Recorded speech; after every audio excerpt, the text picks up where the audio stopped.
Assalamualaikum warahmatullahi wabarakatuh. Selamat siang menjelang sore sahabat edukasi hukum.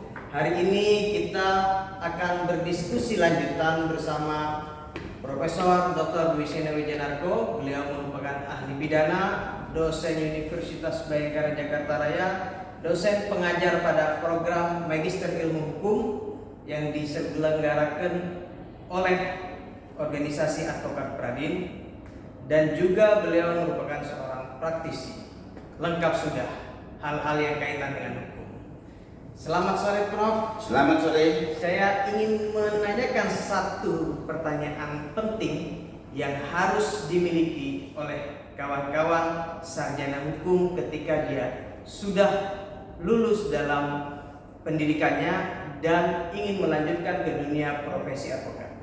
Prof, hal apakah yang menunjang sebuah keberhasilan atau cikal bakal yang harus dimiliki oleh seorang advokat? Mohon pencerahan dan masukannya Prof kepada kader-kader calon para advokat di vlog ini ataupun dimanapun saja berada.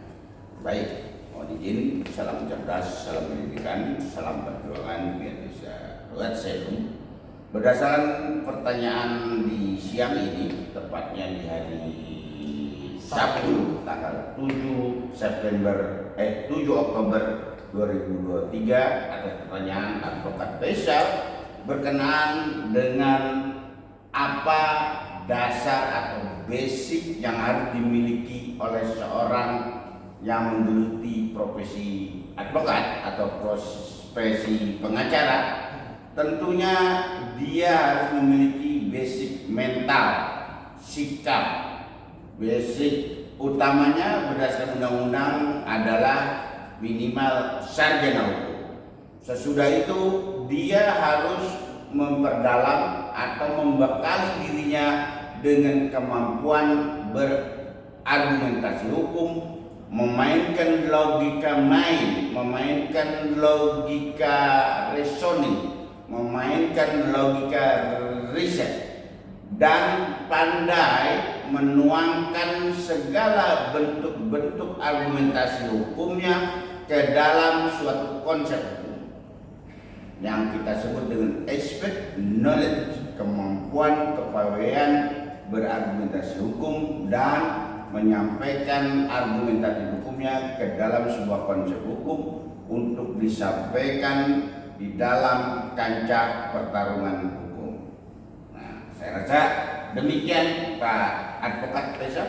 Baik Prof, jadi kalau kita persempit, ada dua konsep yang harus dimiliki oleh seorang pengacara. Yang pertama adalah piawai dalam membangun logika hukum sebagai argumentasi saat berperang di kancah hukum. Betul. Dan yang kedua adalah bagaimana menuangkan konstruksi hukum dalam konsep-konsep yang baik dan benar. Kira-kira begitu Prof? Berdemikian. Artinya seorang advokat bisa menuangkan norma-norma, aturan-aturan hukum pada saat dia bermain atau pada saat dia melakukan proses hukum ke dalam sebuah konsep hukum dengan konteks hukum yang baik yang kita sampaikan di dalam program